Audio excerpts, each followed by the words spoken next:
Hollywood Heaven. Tragic Lives, Tragic Deaths. Volume 1, featuring Rudolph Valentino, W.C. Fields, Bela Lugosi, Tyrone Power, Alan Ladd, Sharon Tate, Steve McQueen,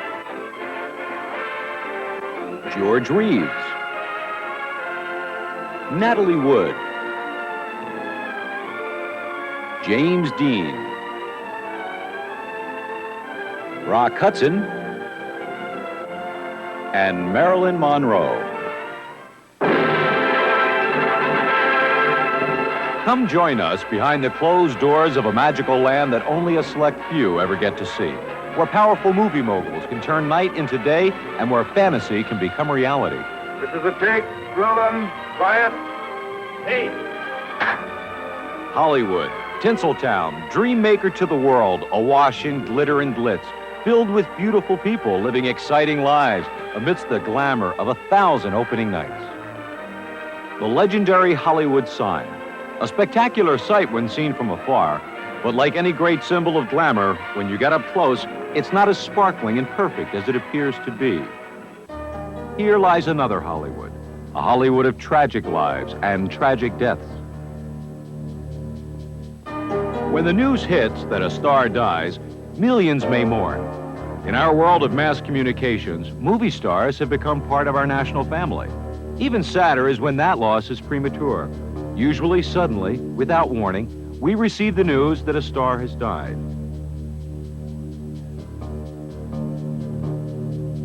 After the death, we begin to hear stories about the star, sometimes deep, dark secrets which have been held back from the public. We learn of unhappiness, heartbreak, and torment that was so carefully hidden behind the glamour and glitter of the silver screen. Sometimes the final chapter of a star's life is played out in public. Dangerous behavior and bizarre acts are eagerly reported by the media. We watch and read with fascination, and we are not totally surprised to hear the news that a star has died. It's almost as if the act of dying itself was like a final film performance.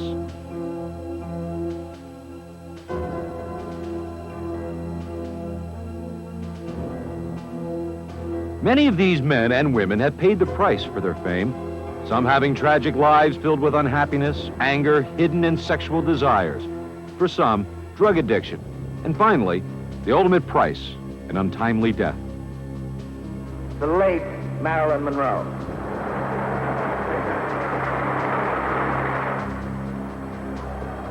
The Hollywood the public usually gets to see is really a mirage, created by the giant motion picture studios, hiding scandals and covering up controversy to protect the star, their most valuable commodity. For years, they have guarded their dirty little secrets well. But behind the gates of Hollywood, there are true stories, more compelling, more bizarre, more shocking than anything Hollywood ever put on the silver screen.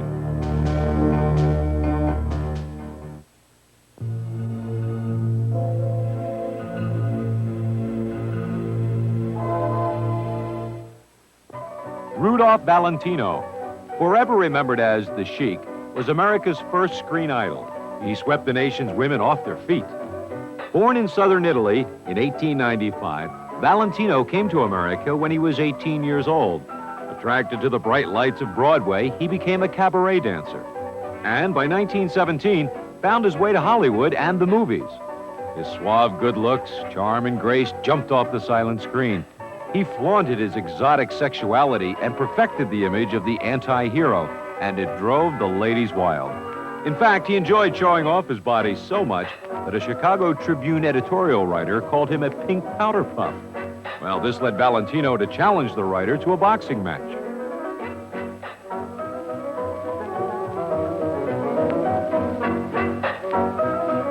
From the Shiek in 1921 through his last film, Son of the Shiek, in 1926, Valentino was the undisputed king of the movies, turning out hit after hit, including The Four Horsemen of the Apocalypse, Blood and Sand, and this film, The Eagle, filmed in 1925 for United Artists. Valentino played the role of a Russian Robin Hood, stealing from the rich and giving to the poor.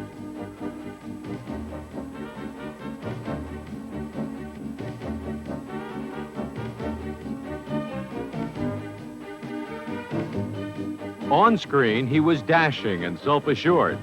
There were, however, rumors that in his private life he was impotent and was attracted to domineering women. His adoring fans couldn't get enough of him. He was greeted by thousands at every stop he made. When the news was flashed in 1926 that Valentino was dead at the age of 31, his female fans were sent into a wave of shock and hysteria. And that hysteria grew. Crowds massed near the Broadway funeral home where Valentino lay in a bronze casket. The police were finding it harder and harder to control the thousands of people jamming the streets. Women fainted and riots broke out. Valentino rumors were everywhere, including that he was stabbed or shot by a jealous rival. Some fans refused to believe he was really dead and thought it was actually a wax dummy in the casket. The unglamorous truth is, Valentino died of complications from an operation for a perforated ulcer. On the first day alone, over 40,000 people passed by Valentino's coffin. Valentino's last love, film star Paula Negri, appeared at the funeral wearing a dress reported to have cost over $13,000. With Valentino's death, we learned for the first time about the power of the movies. Until now, such mass demonstrations of public grief had only been reserved for heads of state and religious leaders. Later, his body is put on a train for the trip to California and his final resting place. This statue, entitled Aspiration, is erected at his gravesite. There is even a popular tune sung by Rudy Valley to honor his passing, while the mysterious lady in black leaves flowers annually at his grave until 1951. And as a final tribute to the screen's greatest lover, a condom is named after his most enduring image, the Shiek.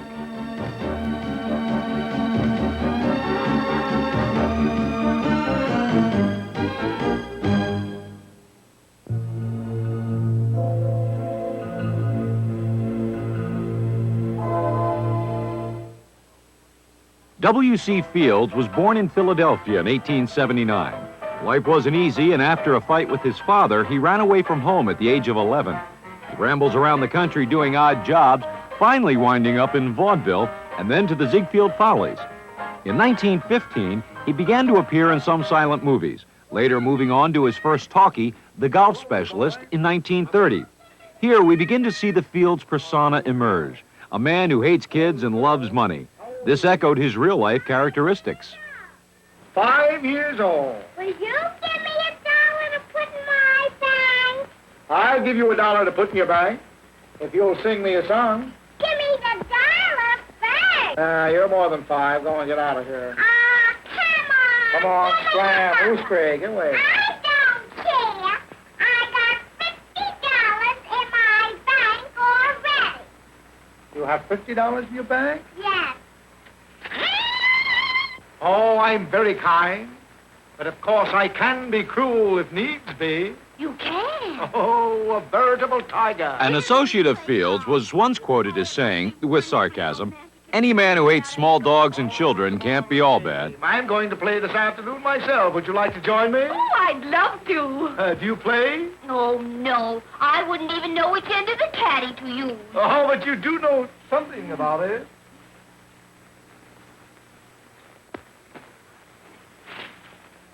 Permit me.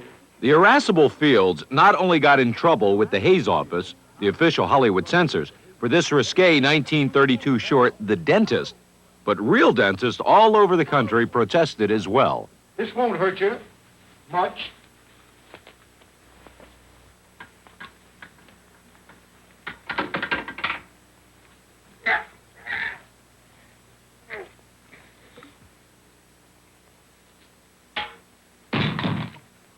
Get your foot out. Get it out. Tear this coat.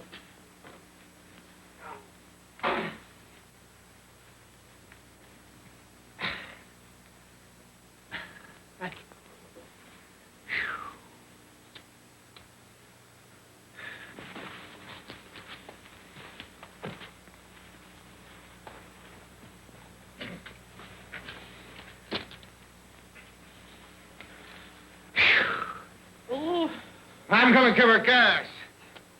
Not gonna pull me all around the floor. MGM originally offered Fields the role of the wizard in The Wizard of Oz. But WC wouldn't travel down the yellow brick road with Dorothy unless he was paid $100,000. The film's producer, Mervyn LeRoy, balked at such an outrageous amount. Fields canceled his trip to Oz and went on to make You Can't Cheat an Honest Man. Towels aren't big enough to dry your face on. Maybe you better use less water. Quite an idea, yeah.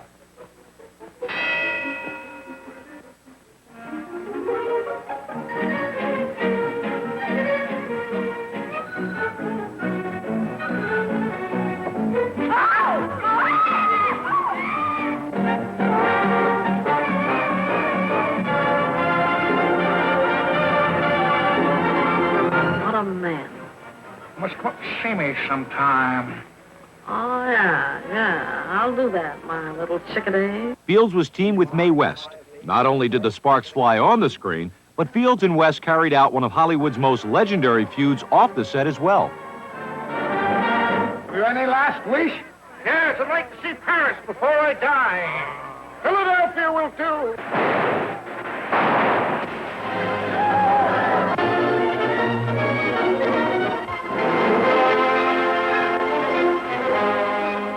W.C. Fields had a distrust of banks. It is believed that he had over 700 bank accounts in different names spread out all over the country. Ladies and gentlemen, today we honor a man who has been an inspiration to our citizens, a model to our youth, the eminent Egbert South, Suzette, alias W.C. Fields. We honor him for the fine example he has set as a husband and a father, and above all, for his heroism as a bank dick. There! Up! That gun loaded? Certainly not, but I think you are. Fields was a notoriously heavy drinker. He disliked coffee or even water, preferring hard liquor. He loved martinis and was quoted as saying, "That's the way I get my vegetables, onions and olives." On the set, he insisted he couldn't do his best unless he had at least a half dozen drinks. Amazingly, he never gave a bad performance no matter how much he drank. By 1946, the drinking finally took its toll, and on Christmas Day, he died in a Pasadena sanitarium. Oh! What are you doing? Just as I was getting some of my money back. W.C. had left instructions in his will for cremation. However, he lay for almost 2 years in an unmarked grave while several relatives fought over his body and searched madly for the 700 missing bank books.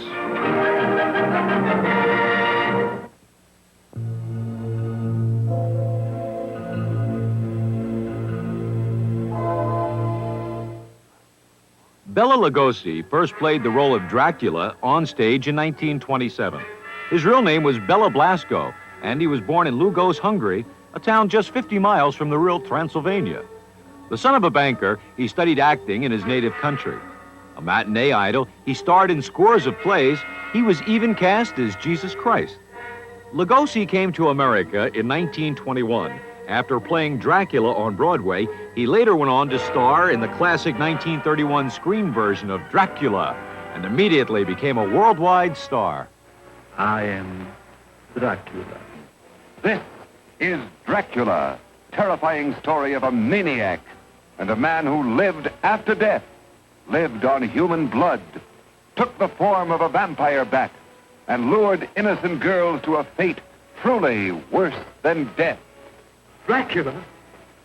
Oh, what's he done to you, Jay? Tell me.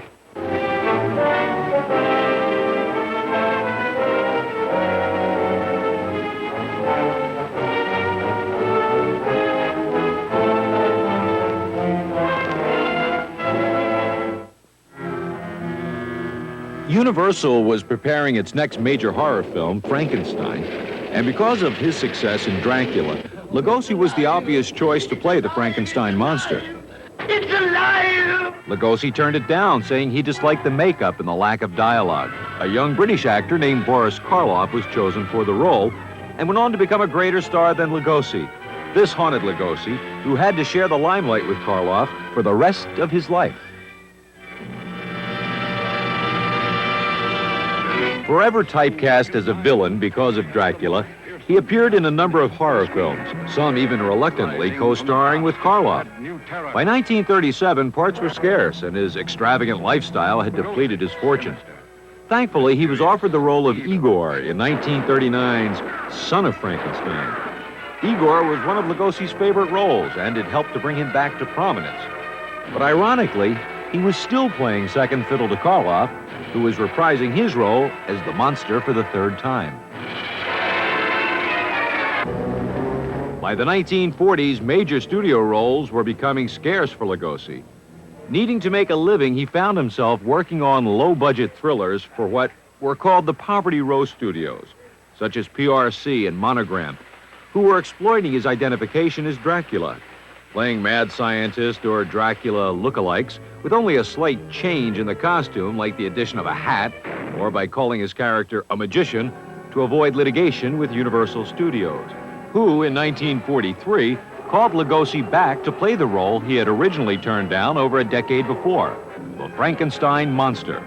With Karloff gone from the role, the film was now actually part of a B-movie series, starring Universal's hottest horror actor Lon Chaney as the Wolfman. Once again, Lugosi found himself playing second fiddle. Lugosi returned to the Poverty Row Studios, appearing in a series of incredibly low-budget potboilers. Occasionally, he was called back to the majors, but it was for a minor role and just to exploit his name.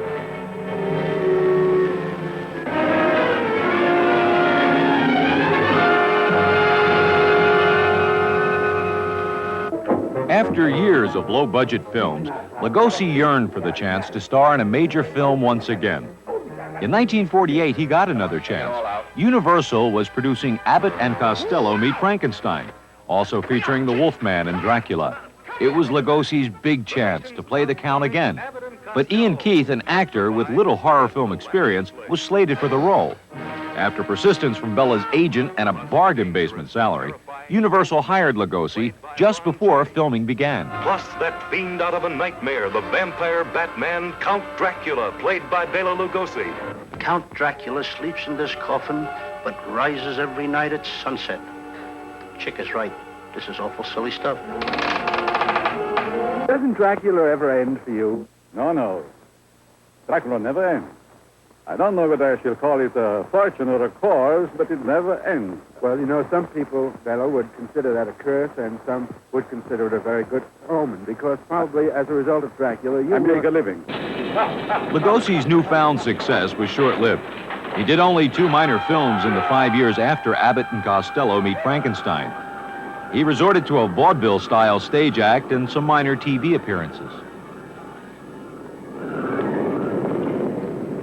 At the lowest point in his career, Lugosi was found by exploitation director Edward Wood Jr., for whom he would make his last films, including the incredibly ludicrous Glenn or Glenda, also known as I Changed My Sex, starring Bela and featuring director Wood himself as a tortured transvestite. It wasn't long before Bela was back at work playing yet another mad scientist in Wood's super low-budget epic, Bride of the Monster, co-starring ex-wrestler Tor Johnson. Lobo, take the girl to my quarters. In April 1955, fans read the shocking news that the 72-year-old actor had voluntarily committed himself to a Los Angeles hospital for treatment of drug addiction. Lugosi had first become addicted in the 1940s to relieve leg pain and became heavily addicted after his 4th wife had left him. Rescued from the hospital and nursed back to health by his 5th wife, Hope Leninger, Bela came back to star in The Black Sleep. This film, released in 1956, featured Lugosi along with veteran stars Basil Rathbone and Lon Chaney. His next film was going to be produced by Edward Wood and was originally titled The Vampire's Tomb. Lugosi once again donned his Dracula cape and began shooting scenes for the film. On August 16, 1956, after less than 1 week of filming, Lugosi died suddenly of a heart attack. As per his last request, he is buried in his Count Dracula outfit. It was reported that Boris Karloff, while attending the funeral, looked into Lugosi's coffin and said, "Bela, you're putting us on." I find a coffin much more comfortable than a bed. Many people do so, my dear. Is it so strange that I accept one while waiting for eternal rest?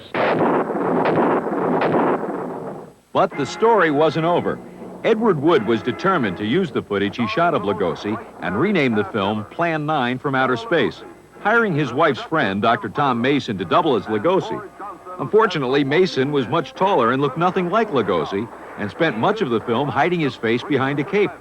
Considered by many as the worst film of all time, it's a sad end for Bela, being impersonated by a 6'5" chiropractor.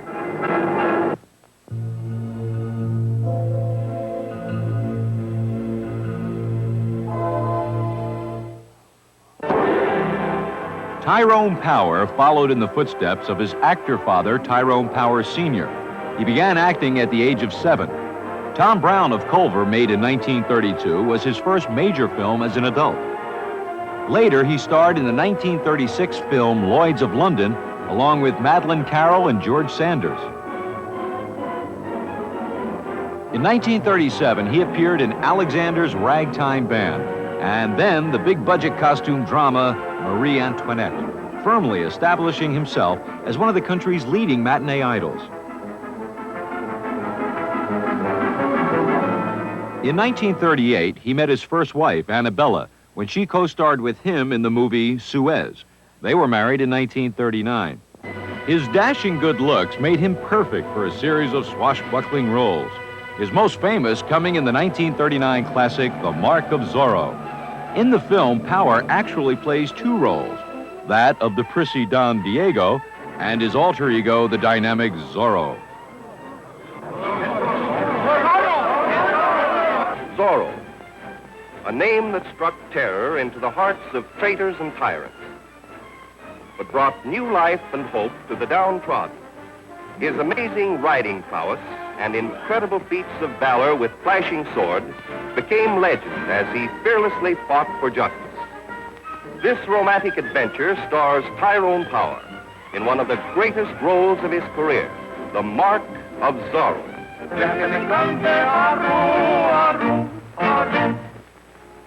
I never dreamed dancing could be so wonderful. What is this?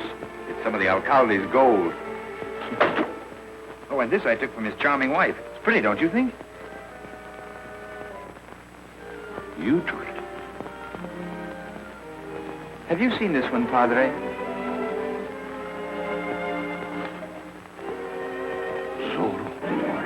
Love and honor and chivalry live again in this stirring picturization of a glorious era. Playing the foppish Don Diego may have been easier for Power than we think. It was later alleged that around 1939, Power became involved with the leading swashbuckling film hero of the day, Earl Flynn. In fact, it was said that they had a torrid homosexual affair. Well, well. Blood and sand. In 1940, Tyrone Power followed in the footsteps of another screen idol, Rudolph Valentino, when he starred in the remake of Blood and Sand. Tyrone Power as Juan Gallardo, Spain's greatest matador, adored by women, envied by men.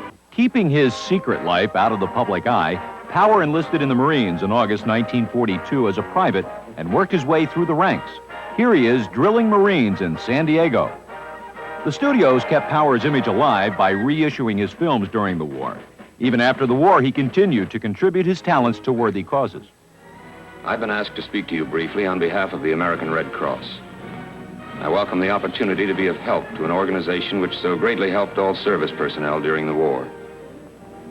I don't think I need remind you of the wonderful record of the American Red Cross, nor the fact that it was your generous contributions which made this record possible. I'm sure all of us realize that, though the shooting's over, the work of the American Red Cross must be carried on. It still needs and deserves every dollar that you can spare for this work. Around the world, wherever there's suffering or hardship, the Red Cross is a symbol of hope. Still married to Annabella, the Powers were celebrated Hollywood party givers. On May 20th, 1946, They hosted an affair to welcome home David Niven and his new wife. Tragedy struck when during a reported unusual party game, Niven's wife tumbled down a flight of stairs, struck her head on the cement floor, and died. Power's wife, Annabella, took the event very badly, and it was soon after this trauma that she decided to leave Power to portray a lesbian in the Broadway play No Exit. Meanwhile, Power starred in the compelling drama The Razor's Edge. This high-grossing film received 4 Oscar nominations. Power followed in 1947 with Nightmare Alley, a seamy tale of carnival life. It was a complete change of pace for Power. Instead of the leading man, he played an unsympathetic roustabout turned mentalist. Many critics believe it was Power's finest effort. Although the film did not do well when it was first released, it has gained substantial following over the years. I'm going to be strictly on the level about this whole thing myself. Will you get out of here? I should have known you were that kind of a... It takes one to catch one.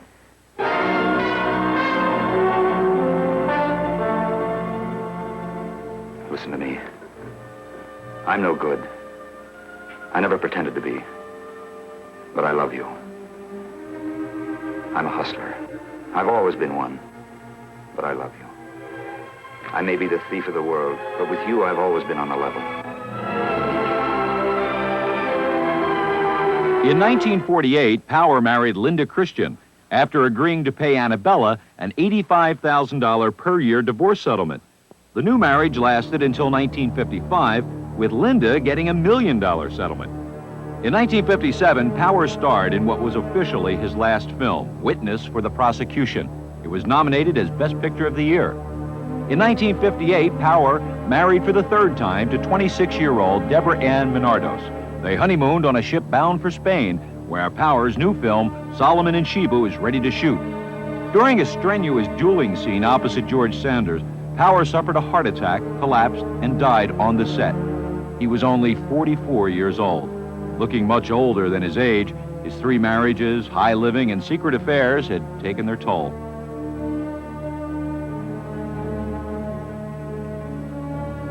Ironically, his father, Tyrone Power Sr., died the very same way, on a movie set in 1931.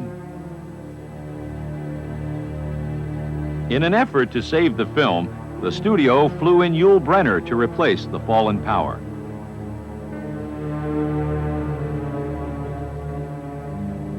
While Power's wife, pregnant with the son he would never see, prepared for the funeral home cosmetician and Power's personal makeup man argued over who would put the last touch of pink to Power's cheeks. Like Valentino before him, adoring fans gathered in great number to say farewell to their idol. His tomb was inscribed with Hamlet's "Good night, sweet prince, and a flight of angels sing thee to thy rest."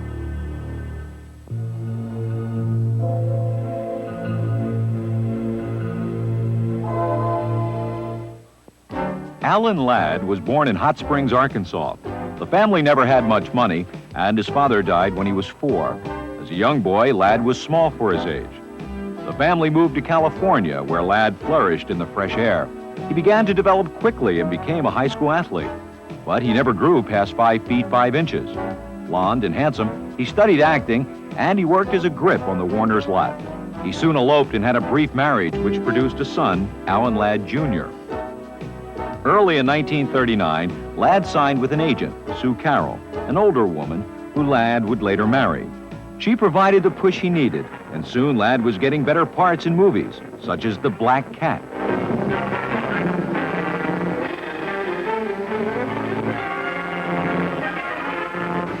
Monty, what's all this about somebody trying to kill Abigail? Where did you find out about that? I gave that to Mother tonight. She bawled me out for it and said she was going to give it back to Abigail in the morning. Oh, then you're the guy that slugged me. Yeah, and I'll do it again anytime you train down to my weight.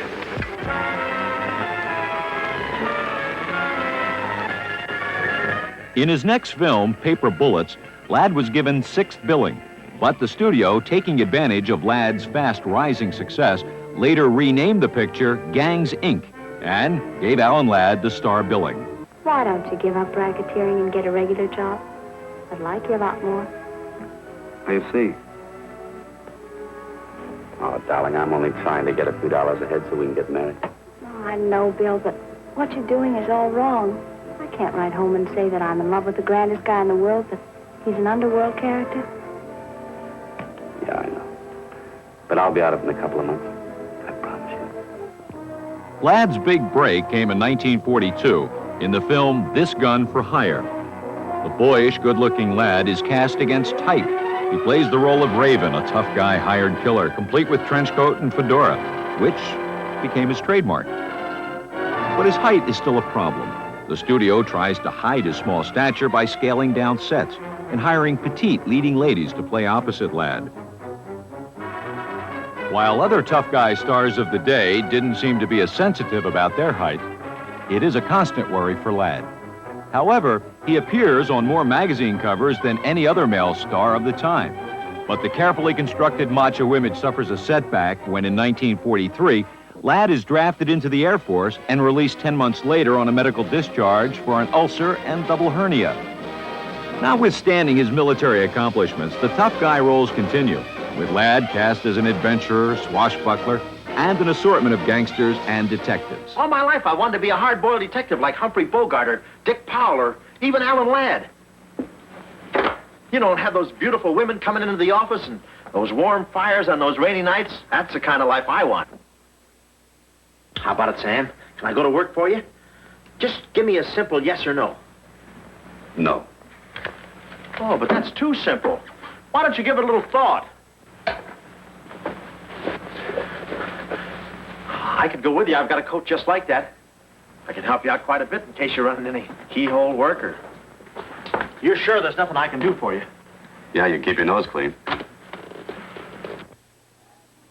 In 1953, Ladd reached the zenith of his career, playing the mysterious loner in the critically acclaimed Western, Shane. You call me Shane. Shane, who attracted the woman with his quiet strength, who fascinated the boy with the glint of his gun. We'd all be much better off if there wasn't a single gun left in this valley. A gun is as good or bad as the man using it. I've heard about you. What have you heard, Shiek?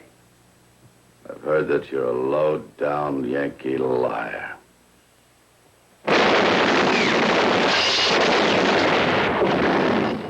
The coming attractions proclaimed, there never was a man like Shane. There never was a motion picture like Shane. Unfortunately for Ladd, it was true. His best roles were behind him.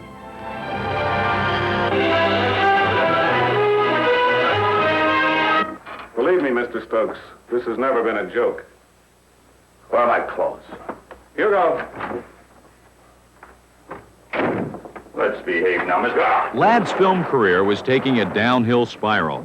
In desperation, he turned to television in an attempt to revitalize his failing stardom. Better give him another sedative. I'm afraid Mr. Stokes has homicidal tendencies. After a decade of minor TV roles and mediocre movies, Ladd nearly killed himself. The incident occurred in 1963. According to Ladd, he was investigating evidence of a prowler at his home when he shot himself. The official report called it an accidental self-inflicted gunshot wound, although it was noted at the time with skepticism how a man who had handled so many guns in so many movies could do such a thing as to shoot himself. The following year, Ladd appeared in the film version of the novel The Carpetbaggers. He played the role of Nevada Smith. He gets good reviews for his work, but it's not a happy time for Ladd. It's the first time he has played a supporting role since This Gun for Hire in 1942. He did not live to see The Carpetbaggers released. He died on January 28, 1964, at the age of 50. It was reported his death came from an overdose of sedatives mixed with alcohol, possibly intentional. Some trade papers glossed over the cause of death, calling it gastritis.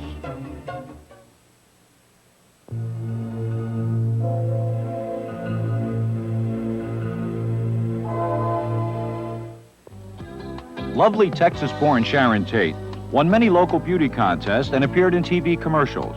Like other young hopefuls, she traveled to Hollywood, and by the early 60s, she was appearing in shows like The Beverly Hillbillies, where she played Mr. Drysdale's secretary.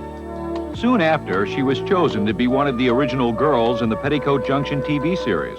But just before shooting began, she was replaced in the show by actress Janine Riley, when the producers discovered that Tate had posed nude and semi-nude for magazines like Playboy.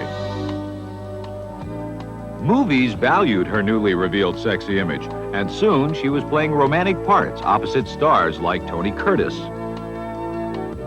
and also Dean Martin in The Wrecking Crew.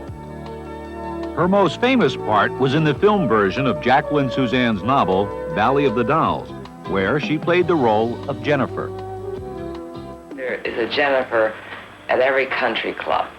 The girl who is absolutely beautiful and whose body is magnificent. But there is a certain vulnerableness in every beautiful blonde girl, more so than a brunette, oddly enough. A brunette may be just as vulnerable, but she strikes people as being able to take care of herself. Sharon Tate is playing Jennifer. I don't go into the person as thinking of her as just sexy. I would stop and I would think, well, how is she mentally, and what moves this into that? And therefore, I don't really think of the characters as being a sex symbol or sex goddess or whatever you would like to call it. Sharon Tate's first introduction to Roman Polanski happened in London. Tate and current boyfriend Jay Sebring, known as the hairstylist to the stars, were attending a party. Film producer Martin Ranselhoff introduced her to Polanski and suggested that she would be perfect for a film that director Polanski was about to do. The film was a horror spoof, eventually to be called The Fearless Vampire Killers.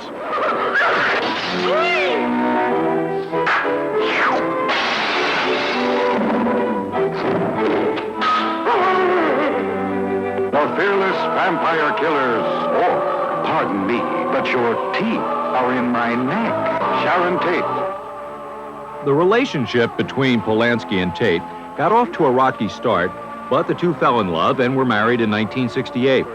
Interestingly enough, Tate's former boyfriend, Jay Sebring, who had lost Tate to Polanski, remained friends with both of them.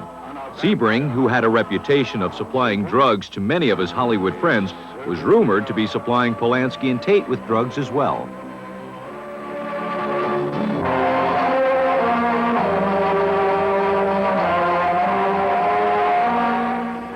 Tate's life with Polanski would be a short and tragic one. On August 8, 1969, she became a victim of one of the bloodiest and most violent murder sprees in Hollywood history. It all began after Tate and friends had turned away a disturbed stranger who had come to the door of her rented Beverly Hills mansion looking for a prior tenant. A heated argument ensued, and the stranger left vowing vengeance on all of them. That stranger was Charles Manson, a deranged cult leader who later sent his followers to murder the pregnant Sharon Tate, along with friends, including former beau Jay Sebring. With Sebring's death and Polanski's absence from the murder scene, the police first suspected that Polanski may have arranged the crime. He was later cleared when it was learned that Manson had ordered the slayings. Manson believed he was receiving secret commands from Beatles lyrics, twisting them in his demented mind to justify criminal acts, including murder. His followers actually left some of these words and phrases scrawled in their victims' blood at the scene of the crime. Contrary to some people's belief, Manson was not at the scene of the massacre, but had commanded his disciples to carry out the execution of everyone in the house, as he had vowed to do when he was turned away. In an ironic twist of fate, one of Sharon Tate's first films, Eye of the Devil, depicts a mysterious cult terrorizing a local community, a chilling prediction of her own real fate. Sharon Tate never fulfilled her dreams of superstardom in her lifetime, but the international headlines her bizarre and violent death caused prompted the reissue of some of her films, with Tate being upgraded to star billing. No one in Hollywood has ever paid more dearly for their fame.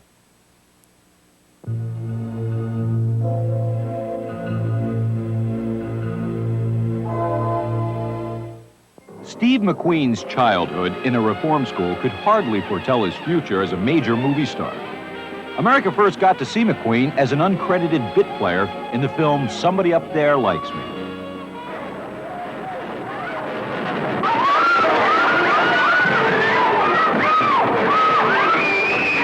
Two teenagers see it first, like a falling star from... His first starring role came in the 1958 science fiction movie, The Blob. McQueen, 28 years old but playing a high school student, turns down profit participation in the film for a flat salary of $3,000.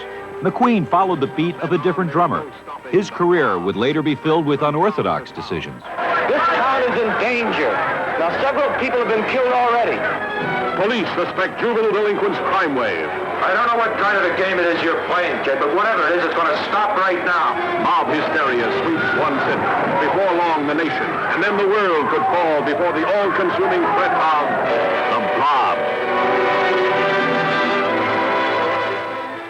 McQueen landed the starring role in the TV series Wanted, Dead or Alive, playing the role of bounty hunter Josh Randall. He also hawked cigarettes for the show's sponsor. You know, the life of the bounty hunter was pretty rough. He lived hard, and he moved fast. Oh, thanks, Ray. But when I'm off stage, I like to stop and think, figure things out. That's why I smoke Viceroys. And when you think your way through all the filter claims, you come to the cigarette with the thinking man's filter and the smoking man's taste. Viceroy, the thinking man's filter and the smoking man's taste. McQueen's star was on the rise. The public loved his outsider anti-hero quality. In 1960, he is paid $65,000 to co-star in the classic Western, The Magnificent Seven. 777, The Magnificent Seven.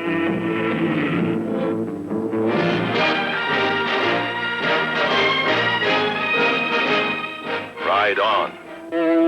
We deal in lead, friend. So do I. We're in the same business, huh? Only as competitors.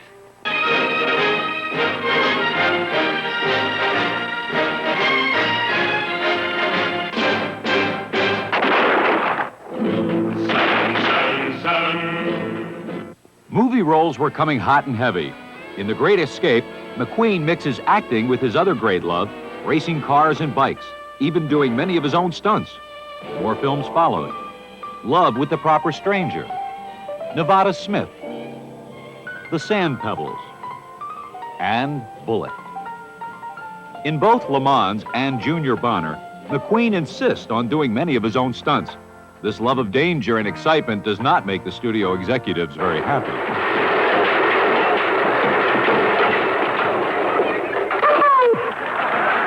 Steve McQueen as Junior Bonner.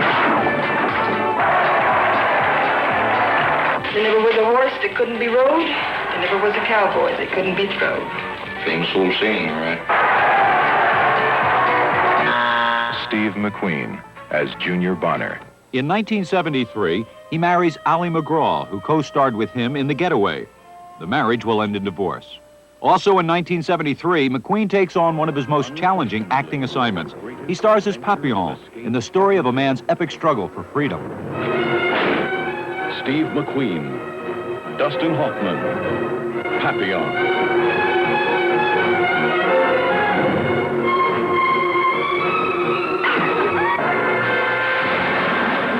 The dangers of escape.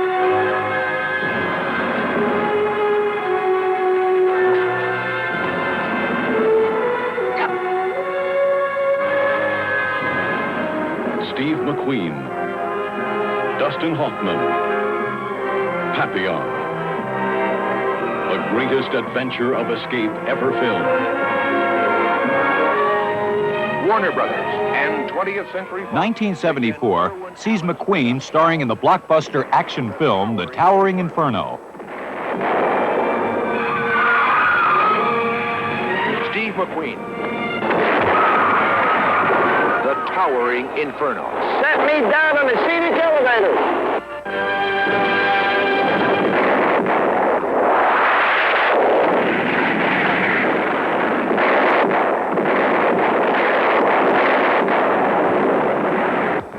The Towering Inferno. McQueen, bored, passes up many film offers and takes a job doing bike stunts for less than $200 per week in Dixie Dynamite. Later, bearded and 30 pounds heavier, he insists on executive producing and starring in An Enemy of the People. It's his worst failure. In 1980, he is forced to do Tom Horn, another box office flop. Coming full circle from his TV days, McQueen this time plays a modern-day bounty hunter in The Hunter. But McQueen is feeling ill. He's convinced it's exhaustion from his hectic filming schedule. And despite a fear of doctors, he checks into the hospital for tests. It's not good news. The handsome, rugged actor has cancer. McQueen tries to hide the news, but the tabloids get a hold of it, and it's splashed on the front pages. The doctors believe his rare cancer has been accelerated by his 2-pack-a-day smoking habit. Chances are, if you're thinking things out for yourself, you're already a viceroy smoker. Thinking man's filter, smoking man's taste. But McQueen's cancer was actually caused by the thing he loved most, auto racing. For 25 years, he had been inhaling asbestos fibers used in the padding of his protective suits. Combined with his smoking, it was a deadly combination. McQueen is desperate and travels to Mexico, where he unsuccessfully tries many unproven and unorthodox treatments. The publicity causes thousands of cancer victims to surge into Mexican hospitals, while medical publications further exploit McQueen's grim search for a cure. McQueen cannot win his last race. He dies on November 7th, 1980. His body is cremated and his ashes scattered over the Pacific Ocean.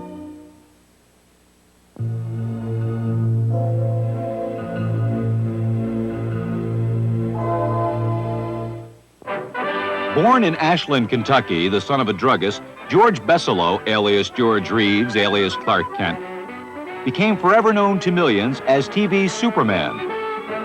A former amateur boxer who later became an actor, Reeves' first major screen appearance was in the 1939 classic Gone with the Wind, playing one of the Tarleton twins. He started acting using his real name, but it was Jack Warner who convinced him to change his name to George Reeves, just in time for the credits on Gone with the Wind.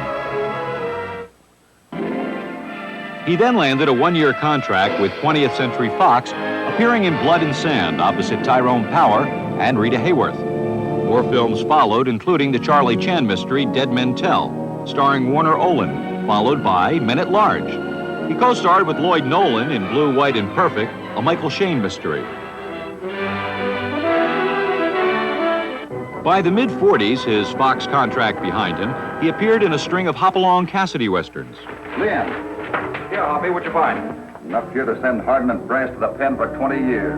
These are the cattle contracts sent to you, Barney, and the other ranchers, and stolen from United States mail. Let's go find any friends see this evidence. Come on.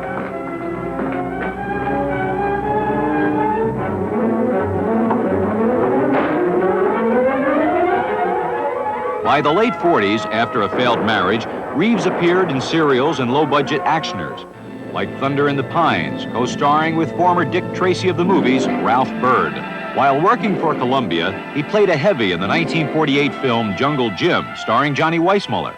During that same year, Columbia was also producing the first Superman movie serial, not with George Reeves, but starring the first actor to portray a live-action Superman on screen, Kirk Allen. I can be there in 30 seconds.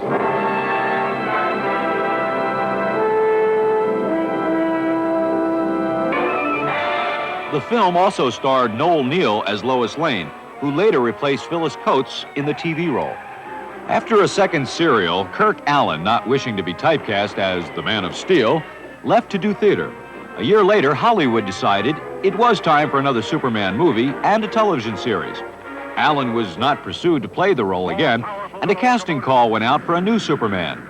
George Reeves, who had never even heard of Superman, auditioned and was immediately cast in the role the producers thought he was born to play. Yes, it's Superman, strange visitor from another planet who came to Earth with powers and abilities far beyond those of mortal men. Superman, who can change the course of mighty rivers, bend steel in his bare hands, and who, disguised as Clark Kent, mild-mannered reporter for a great metropolitan newspaper, fights a never-ending battle for truth, justice, and the American way. Including the feature Superman and the Mole Men, Reeves starred in 104 TV episodes, which remain in syndication to this day. Blakey, don't. You just get a few years for the jewel robbery, but for this... That's the chance I gotta take.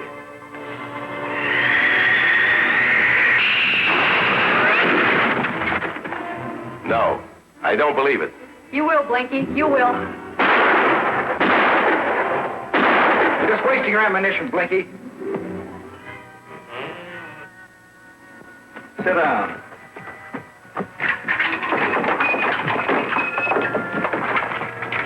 Hey, let me out. Let me out! Another few seconds and it would have been too late, Superman. Well, it wasn't, Miss Lay, and that's what counts. What time is it? Just about 12:30. Well, I can't wait for the police. I have an appointment date. Excuse me. There can only be one Superman, of course. Did you ever think about some of the super things that you can do for yourself? George loved kids and making personal appearances, especially for worthy causes. Although a damper was put on his ability to appear in his Superman costume as more and more people challenged his superpowers. It all came to a head in 1953 in Detroit. Reeves, appearing as Superman, was confronted by a young child who had stolen his father's Colt .45. In an attempt to impress his friends, the boy threatened to shoot Superman. Reeves, thinking fast, talked the child into giving up the gun, explaining that the bullets would bounce off my chest, but they could ricochet and hurt others around us. After that, Superman appearances were very rare. And keep on making me and everyone else as proud of you as we are today. Bye now.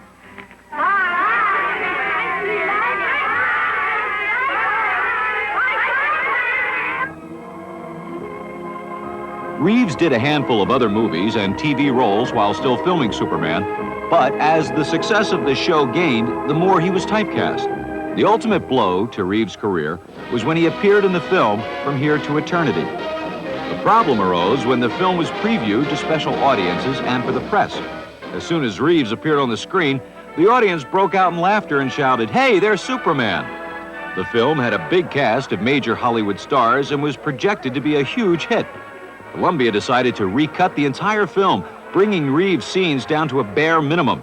They even removed his face and name from the coming attractions trailer. The image Reeves had created on television, which was brought into people's homes week after week, proved to be more powerful than anyone could foresee. In 1957, Reeves finally landed a non-Superman role in Disney's Westward Ho the Wagons. Billed sixth in the credits and forced to wear a beard and a mustache, for by now the whole world knew him as the definitive Superman. The superhero of all time. Able to leap tall buildings. It's a bird. It's a plane. It's Superman. Wherever the target is danger, into the fray leaps the mighty man of steel, racing with supersonic speed to exploding excitement, bolting fearlessly into violence and villainy. No human onslaught can stay him. Super invincible, zooming out of the skies and crashing through into the very teeth of hair-raising peril. A towering hero booming with super action. Sworn enemy of all evils, smashing through. His only shield, his super body. At every turn, slamming into breathtaking hazards. The superhero of them all. Faster than a speeding bullet. On June 16, 1959, America learned the shocking news. George Reeves, the man who everyone thought of as Superman, was shot dead. It all started earlier that evening. Reeves was home entertaining friends. Saying he wasn't feeling well, he went up to his bedroom. Shots were heard, and he was discovered dead on his bed. The official verdict was suicide. The common belief for his apparent suicide was that he was depressed due to his typecasting as Superman. However, rumors have circulated that his death may have been the result of foul play, as he reportedly had many new projects in the works and was to be married in a few days to his fiancée, Lenore Lemon. Apparently, the Man of Steel had feet of clay.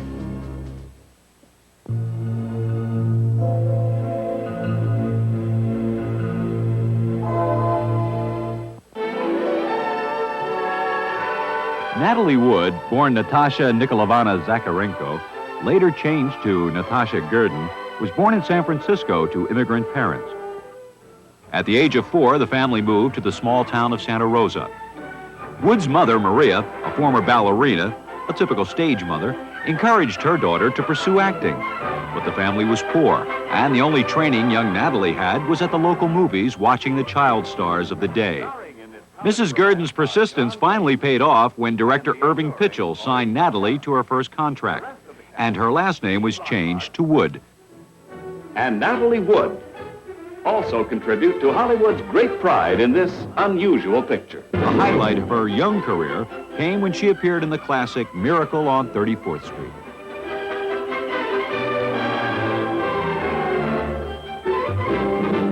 Although the film is now a beloved Hollywood classic, 20th Century Fox did not think much of it when it was produced and dumped the Christmas film on the market in the middle of the summer. but the public loved it, and it established Natalie Wood as a major child star.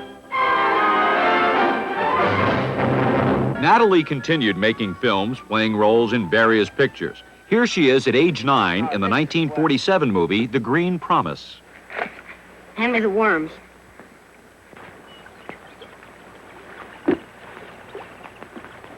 Here you are, Susie.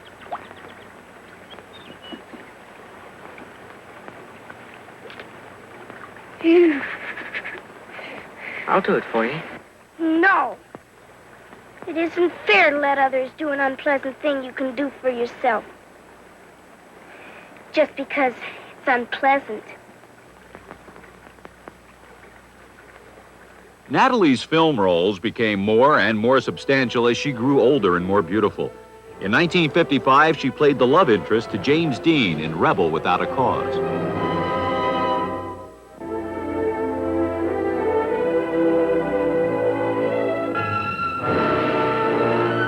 During this time, Wood also made television appearances, including this one on The Perry Como Show. We have a couple of wonderful youngsters from Hollywood who were such a big hit in their first pictures together, pictures like The Burning Hills and The Girl He Left Behind, that they're being talked about right now as the new romantic team. Tab Hunter and Natalie Wood. Warner Brothers was searching for a new romantic team. They paired Wood with Tab Hunter. It didn't work, and only 2 films were produced, but they gave the duo a big push, including this appearance. Where's Tab? Tab who? No, you don't understand. You know, Tab Hunter. Oh, him. I'm not talking to that road company, Tony Curtis. Tab, would you come out here, please? Tab! Good argument. No, I'd rather not speak to him. Natalie, this is ridiculous. I just introduced you. Warner Brothers is investing an awful lot of money to make you the new romantic team. They spent a lot of money. You've been in pictures together. And here you are. I mean, this is no good. Besides, I think you have a responsibility to your audience. Well, if she wants to. How about you, Natalie? You want to kiss and make up? I'll be glad to. In late 1956, Natalie had a real romantic pairing with Elvis Presley, the king of rock and roll. It was a whirlwind affair, and Wood got caught up in the Presley mania of the day. But soon she became disillusioned with the king. It all came to a head after a visit to the Presley home. Wood thought Presley was actually a square and reported to friends, he can sing, but he can't do much else. The publicity surrounding the relationship ignited the jealousy of another would-be Wood-beau, actor Robert Wagner. The young actor marshaled all his charm and courted Natalie day and night. It worked. They started to see each other steadily, and after only a 3-week engagement, they were married on December 28, 1957. Wood's career was in full gear, averaging 2 movies a year, including Marjorie Morningstar and the classic Splendor in the Grass. Then, in 1961, she got the coveted role of Maria in the 10-time Oscar-winning West Side Story. Over 100 actresses were tested for the part, but Wood was given the role, even more remarkable considering her singing had to be redubbed by a professional singer, Marnie Nixon. Even so, Natalie Wood was paid $250,000, which catapulted her into the big money league in Hollywood.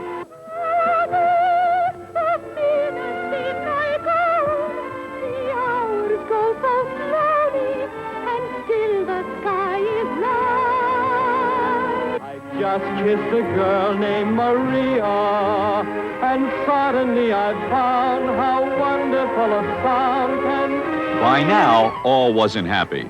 And towards the end of filming West Side Story, her marriage to Robert Wagner was in trouble. She leaves Wagner and takes up with Warren Beatty, her former co-star in Splendor in the Grass. New York columnist Dorothy Kilgallen wrote, "The way Natalie Wood and Warren Beatty are carrying on around New York, it's a wonder they have time to eat." Wood files for divorce from Wagner on April 17, 1962. Beatty eventually leaves Wood for a hat check girl he meets in a restaurant. 6 years later, in 1969, Wood marries for a second time to Richard Gregson. The 1969 film Bob and Carol and Ted and Alice was a highly controversial movie. the first dealing with sexual liberation. The film is a critical and financial success, and Wood earns over $3 million from her profit participation. Little Natasha Gurdon has grown up. On July 16, 1972, shortly after divorcing her second husband, she remarries Robert Wagner in a shipboard wedding. Their sometimes stormy relationship seems to be held in check, and the marriage is a happy one. Wagner has a successful television career going, and Wood slows her film career. Then in 1981, Wood begins filming a new movie, Brainstorm. Filming is almost completed when the news is flashed that Natalie Wood is dead. The events surrounding her death are still cloudy, but we know that early in the evening, Wagner, Wood, and her co-star, Christopher Walken, were at a restaurant. Some witnesses claim Wood was openly flirting with Walken. The two men did exchange words, and Wood left the scene. Later, Wagner and Walken also returned to the yacht. Here, the mystery deepens. Later that night, all three were on the Splendor. Wood departs the cabin apparently to leave the ship via the attached dinghy. The evidence suggests she fell into the water and drowned, but many unanswered questions still remain. Natalie Wood was dead at age 43, and Hollywood had lost one of its brightest stars, but gained another mystery.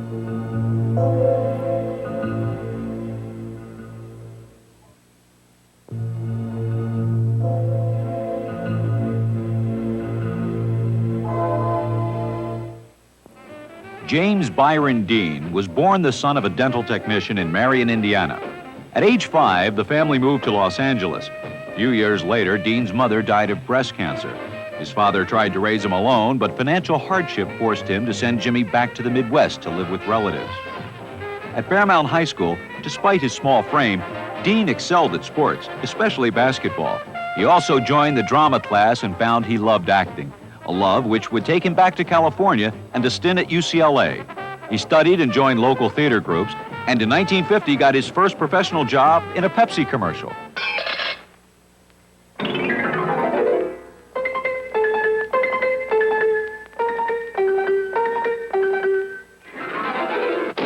Pepsi-Cola hits the spot, a big bottle and it's got bounce, bounce, bounce, bounce. Go get Pepsi for the Pepsi bounce. Wherever the crowd gathers, you're sure to find Pepsi.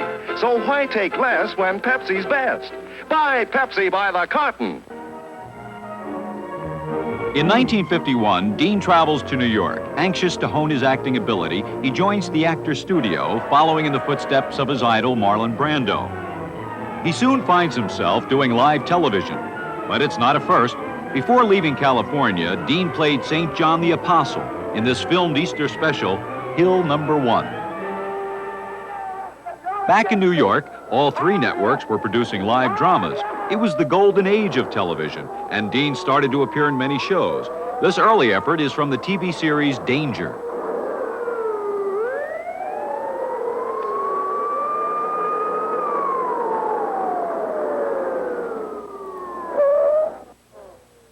Oh, yeah. Johnny, boy, tell me I'm coming down, boy. Go, I said, put that gun down. Police get me. You can't take any more chances. Let him have it. In 1954, Dean opens in the Broadway play The Immoralist. Opening to excellent reviews, it deals with homosexuality, prejudice, and other social problems. Dean's all too convincing portrayal of a young man dealing with sexual ambivalence had cast members and audiences buzzing. Later, Dean returns to Hollywood for a series of screen tests, and he wins a role in Warner Brothers' East of Eden.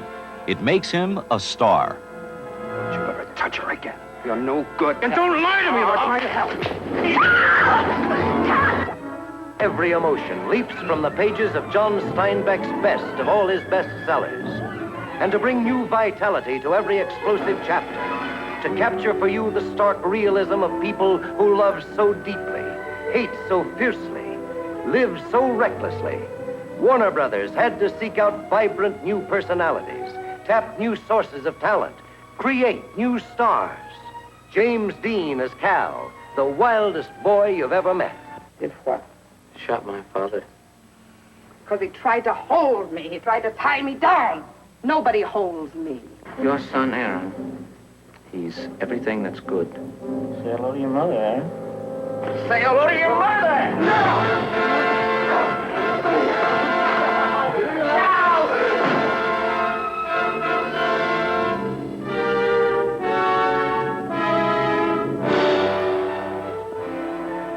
During the early to mid-50s, a critical period in Dean's career, he was subject to the military draft. He is not drafted when he states on his draft registration, homosexual.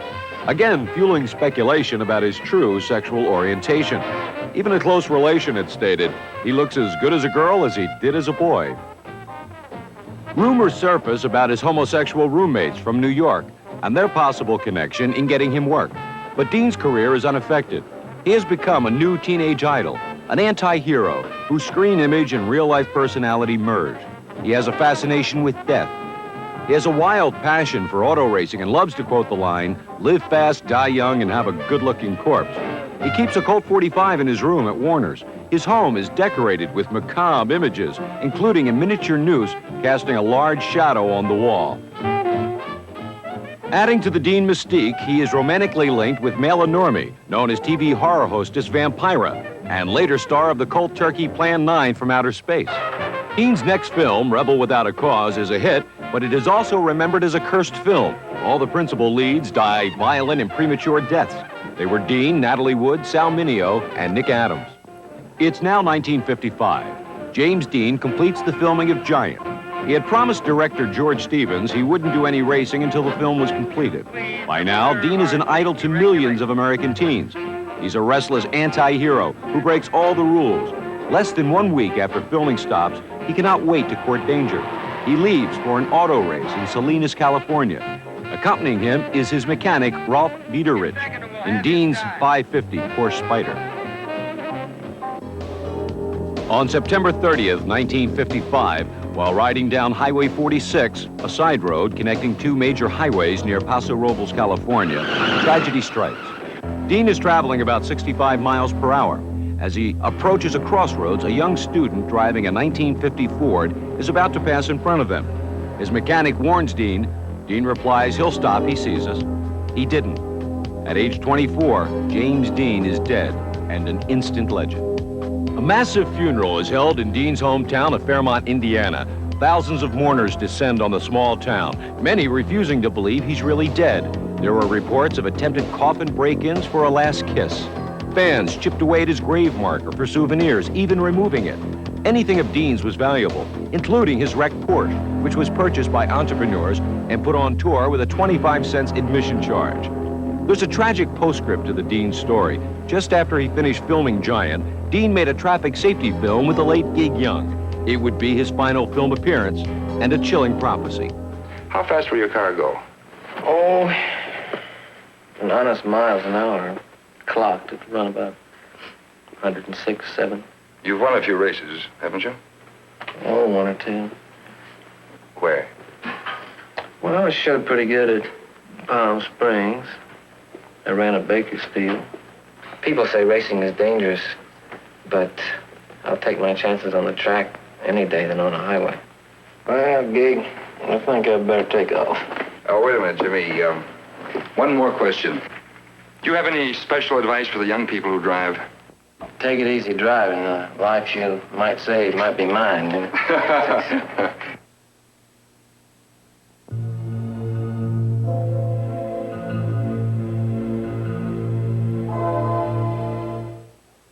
Roy Harold Shearer Jr. was born in Winnetka, Illinois.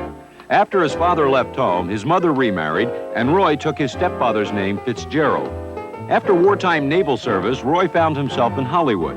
Sending his pictures to various agents, he came to the attention of Henry Wilson, the man who went on to discover and name Rory Calhoun in Tab Hunter. Wilson had a reputation for liking men, a lot. He liked Roy and promptly changed his name to Rock Hudson. Rock was in the movies, but not yet an actor. In Fighter Squadron, it took over 40 takes to get just one scene right. But he had star quality and soon found himself co-starring with Jimmy Stewart in Bend of the River. More action films followed, like Sea Devils with Yvonne DiCarlo. By 1954, after his role in Magnificent Obsession, Rock had become one of Universal's leading stars. By the next year, 1955, he was signed along with James Dean and Elizabeth Taylor to star in the movie Giant. Hudson had finally arrived as an actor, winning an Academy Award nomination. Giant.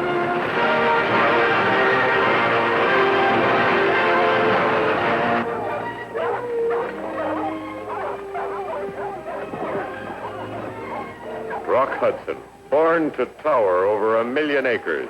That sure is a beautiful animal. Beautiful. Your money's no good here. Come on, let's go. You two. Hold on a minute.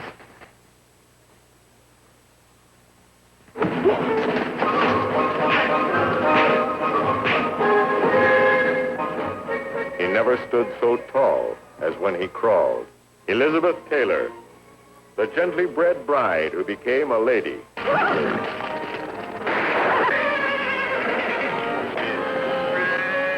Texas style. And James Dean.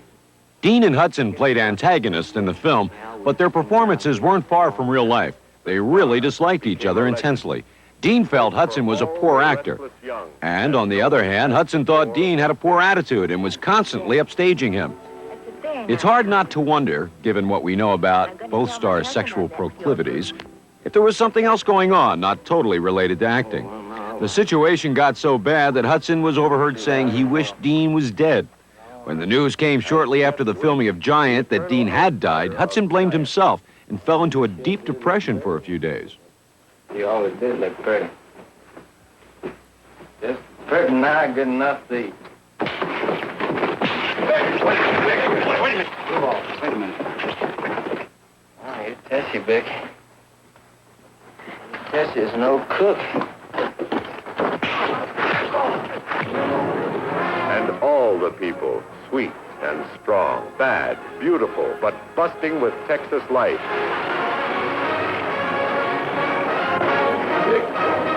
You should have shot that fellow a long time ago. Now he's too rich to kill. Warner Brothers proudly returns to the screen, the giant of them all.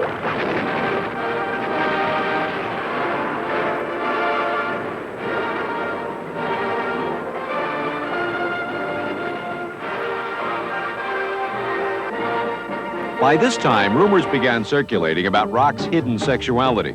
Reportedly, Henry Wilson, Rock's agent, got wind that a major news article was about to be published disclosing that Hudson was a homosexual.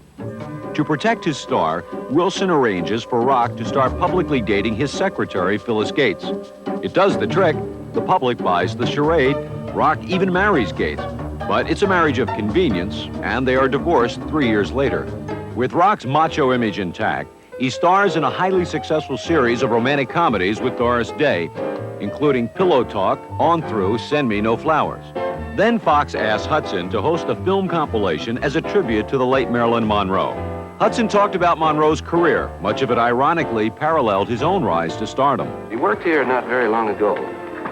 As a matter of fact, they tell me this is the same stage where she first started. She happened to stand out, the needle in the haystack that caught the eye. She stood out because she brought with her a unique set of ingredients that added up to something even more unique. It's what they call, I guess it's as good a phrase as any, star quality.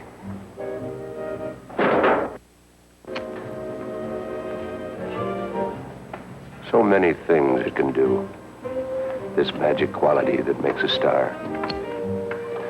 It can bring tears to the eyes and laughter to the lips, but most of all, and above all, joy to the heart.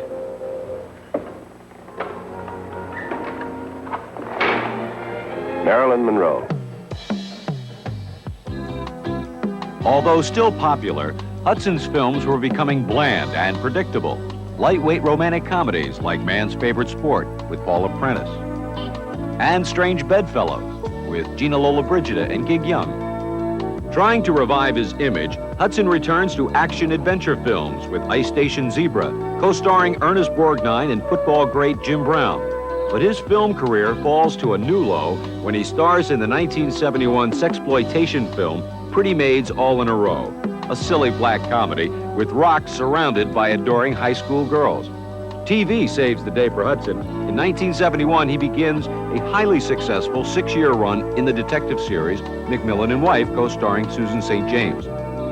Using the TV show to bolster his movie career, he makes a string of forgettable films, including Showdown, Embryo, and his last, Avalanche. In 1981, Hudson turns back to TV, Slated to star in The Devlin Connection, production has to be delayed when Hudson enters the hospital and undergoes open-heart surgery. When The Devlin Connection finally appears at the end of 1982, it lasts only 2 months and is dropped from the NBC schedule. Rock's health continues to deteriorate. He loses weight, feels tired. He is suffering from the early stages of AIDS. Although he appears ill, many believe it's part of his earlier heart condition. The producers of the TV series Dynasty ask him to work on the show. As part of his role, Hudson must come into intimate contact with fellow actors, including romantic scenes which call for him to kiss co-star Linda Evans. Later, when his condition is known, it causes mild panic in the acting community, and many stars think twice before doing any intimate scenes. A last public appearance with Doris Day makes his condition impossible to hide. Then the shocking news: Rock Hudson is dying of AIDS. On October 2nd, 1985, at age 59, Hudson is dead. Even in death, he wanted to protect his image as a handsome leading man, ordering immediate cremation to avoid further exploitation of his now AIDS-riddled body.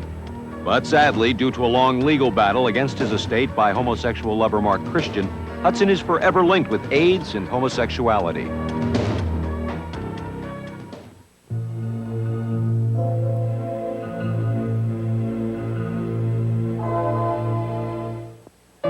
Norma Jean Baker was born Norma Jean Mortensen illegitimately in 1926. Her mother Gladys had a family history of emotional disorders. By the time Norma Jean was 5, her mother began a series of incarcerations at state mental institutions. Little Norma Jean would spend much of her childhood in orphanages and living with foster families. She never knew her father. On the few occasions when her mother was not institutionalized, she would take Norma Jean to the movies. She loved to go to Grauman's Chinese Theater, where she could see her favorite stars, especially Clark Gable. In 1942, after leaving high school at 16, she meets and marries 21-year-old factory worker Jim Doherty. With the war in high gear, Doherty joins the Merchant Marine and is sent overseas. Norma Jean got a job in a defense plant. A sharp-eyed government photographer takes this shot of her, and she begins posing for morale-boosting photos. Her pinups in magazines become favorites with many GIs. By 1946, she had divorced Doherty, made a screen test, was pursuing a modeling career, and was getting noticed by appearing in many men's magazines. She comes to the attention of Ben Lyon of 20th Century Fox and signs a short-term contract. They change her name, and the movies are introduced to Marilyn Monroe. Her first film, Scudda-Hoo, Scudda-Hey, has most of her scenes cut. One film later, her Fox contract expires, and she signs with Columbia, where she gets a lead role in Ladies of the Chorus. But once again, Marilyn fails to make an impression, and Columbia also allows her contract to run out. By 1949, she is out of work and forced back into cheesecake modeling. With bills piling up, she poses for the now famous nude calendar, for which she is paid $50. Reportedly, the calendar company has made close to $1 million exploiting the photo. By 1952, she is back making movies at Fox, filming Don't Bother to Knock. It's then the press discovers the infamous calendar photo. A huge scandal erupts. Monroe is pressed for an explanation for this sinful behavior. She answers almost defiantly, saying, "I needed the money." When I stepped into that room, I ran smack into an adventure you don't forget in a long time. Because the screen has never shown this kind of woman before. The kind that reaches out in the loneliness of the night to a stranger passing by. I should have seen the warning of danger in her eyes. The studio decides to take advantage of the national publicity created by the calendar uproar. They grasp the opportunity. The giant Hollywood press machine gets rolling, and the Monroe sex goddess buildup begins. Marilyn has become a national sensation and the object of desire to millions of American men. Her status elevated, she appears with leading man Cary Grant in the movie Monkey Business. The fans and the press follow her every move. Marilyn has become a one-woman traffic jam. In 1952, while filming Niagara, Monroe allegedly marries old friend Bob Slatzer, secretly in Mexico.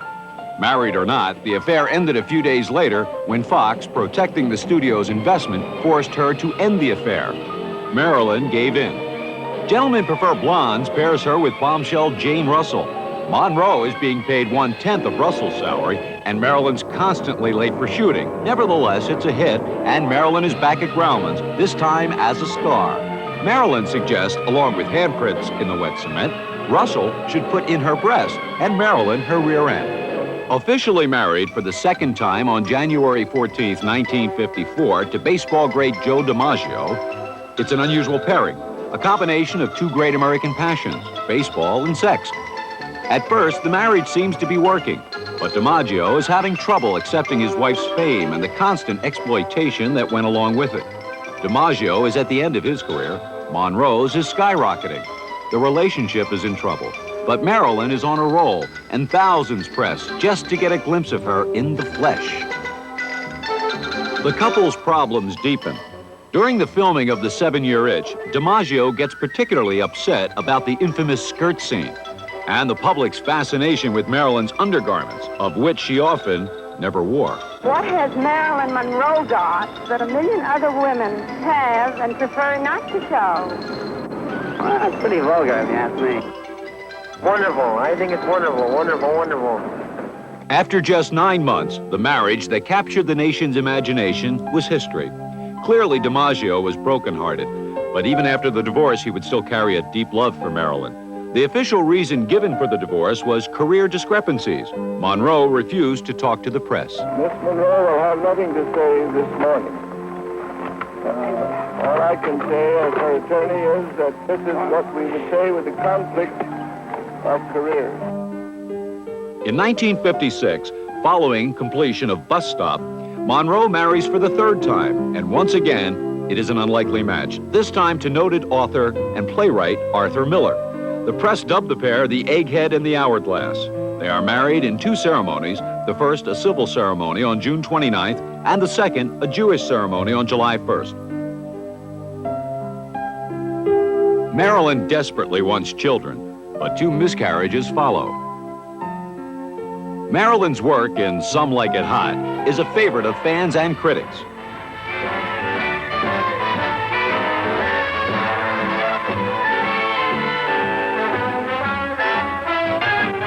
Up to her old tricks on the set, Monroe was continuously late. Co-stars Lemon and Curtis were forced to sit and drag for hours, waiting for Marilyn to appear. You've never laughed more at sex or a picture about it. Due to Marilyn's lateness, Curtis got so mad that to get even, he was reported as saying, kissing Monroe was like kissing Hitler. You're not giving yourself a chance. Don't fight it. Relax.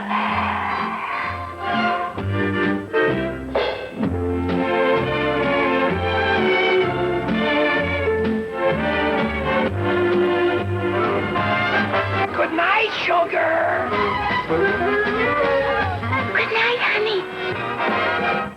All alone, running wild. By the time Some Like It Hot is completed, the Miller-Monroe marriage is on the rocks. Although Miller escorts her to the premiere, it was to be their last public appearance together.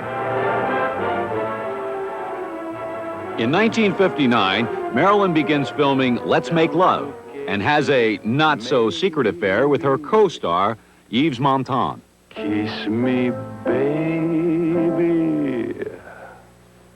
Let's make love.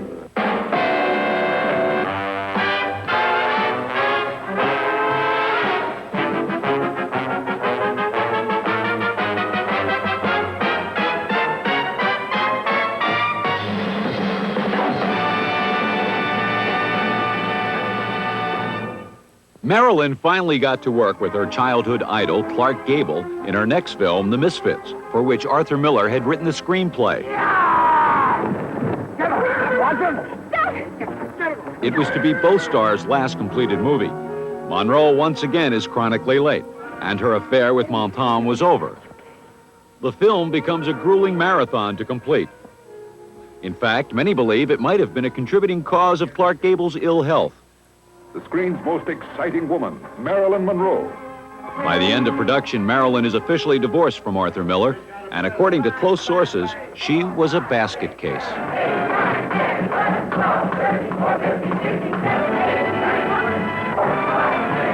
All right, come on outside. Here. What's the trouble? 1 month after The Misfits is released, Monroe enters the hospital for intensive psychiatric care.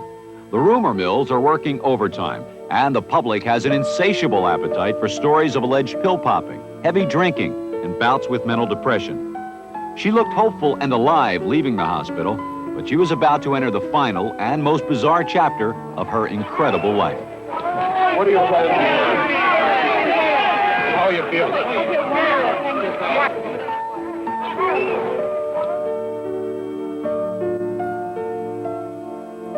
Monroe's exact relationship with the Kennedy family is still a matter of hot debate.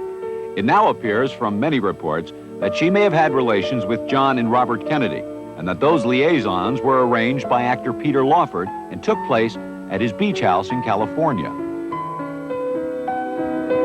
Mr. President, Marilyn Monroe. Monroe had started production of Something's Gotta Give when Peter Lawford called her to appear as a surprise at President Kennedy's birthday party at Madison Square Garden. She agreed and closed down shooting of the film, leaving the studio fuming. By now, Marilyn was famous for always being late, for everything. So, in a self-parody, Marilyn arrives late to the President of the United States, and possibly her secret lover's, party. Mr. President, the late Marilyn Monroe. Happy birthday, Mr. President. Happy birthday to you.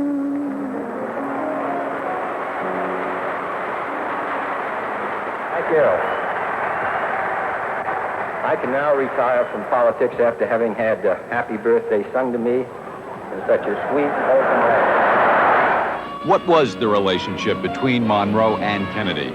Well, she was quoted by Earl Wilson as saying, "I think I made his back feel better." Something's Got to Give resumes filming, but she misses whole days of work or arrives late on the set. 20th has had enough and states the studio cannot operate with stars who do not report to work. If this sort of thing continues, it will be the end of the movie industry. She is fired on her 36th birthday, June 1st, 1962. The trauma of being fired, her addiction to alcohol and sleeping pills, and the reported pressure to break off her affair with Kennedy sent Marilyn into a deep depression. Alone, she desperately calls friends for consolation from her rented Brentwood home. On August 5th, 1962, she is discovered dead by her housekeeper, laying nude on her bed with the phone in her hand. After a much-debated 5-hour autopsy by coroner Thomas Noguchi, cause of death is listed as suicide due to an overdose of sleeping pills. To this day, many believe Marilyn was murdered. The reported suspects range all the way from organized crime up to the Secret Service.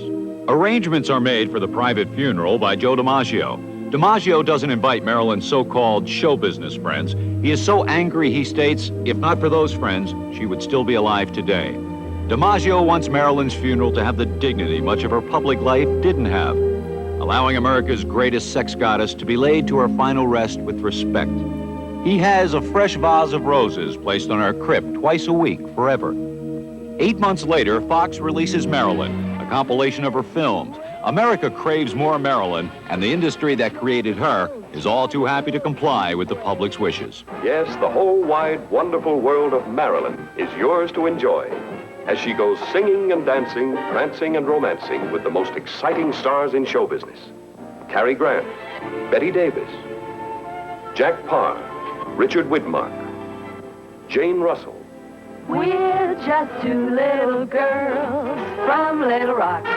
Mitzi Gaynor, Ethel Merman, Donald O'Connor, Dan Daly. Kiss me, hold me tight. Love me tonight. Joseph Cotton, Charles Lawton, Betty Grable, Lauren Bacall, Tom Ewell. Hey, wait a minute!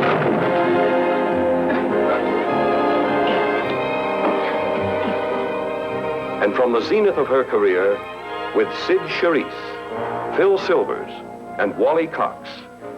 See Marilyn Monroe in her biggest, brightest, happiest triumphs in Marilyn. Men grow cold as girls grow old, and we all lose our charms in the end. But square cut or pear shape, these rocks don't lose their shape. Diamonds are a girl's best friend.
The First Lady of Television, Miss Lucille Ball.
Baby, let me help you. Oh, Fred was going to carry one of them, but he didn't want to throw me off balance.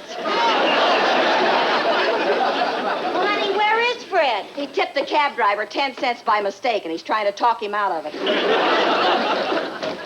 Fred, I'm in here. Coming!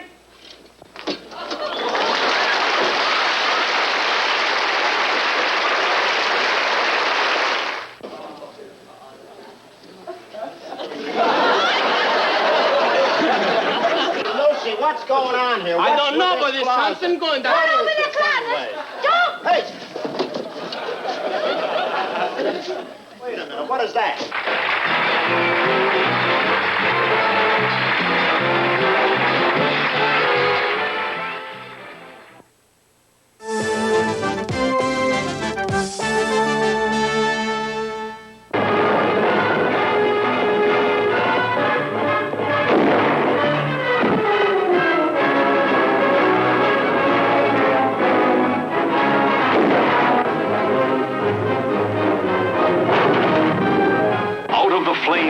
Of the frontier, the Old West lives again, peopled with wonderful characters who have become legend in their own time.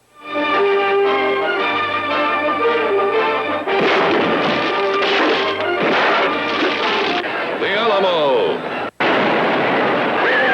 starring John Wayne in the most savage hand-to-hand combat in history. And somebody ought to belt you in the mouth, but I won't. I won't. The hell I won't.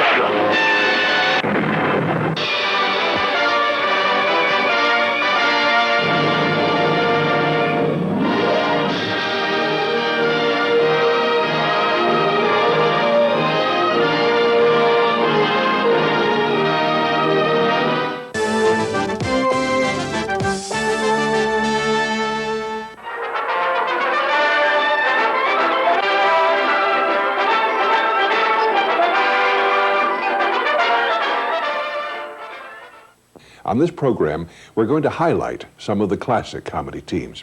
The inspired antics of Laurel and Hardy, the Marx Brothers, Abbott and Costello, the Three Stooges, Martin and Lewis, and the others we're going to highlight, are still very much with us. Television has kept them alive, and their comic genius has kept us all laughing. Get going.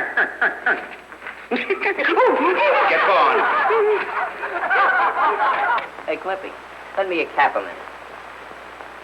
What are you, a radical? Don't raise your hand to me. Don't raise your hand, Lou. Don't raise your hand. What are you waiting for? I'm going to punish the next child severely that gives me a foolish answer. Farina. Put one hand here, one here, and pull. Well, here's another nice mess you've gotten me into. Well, I couldn't help it. You're always blaming me for everything. I didn't know you could.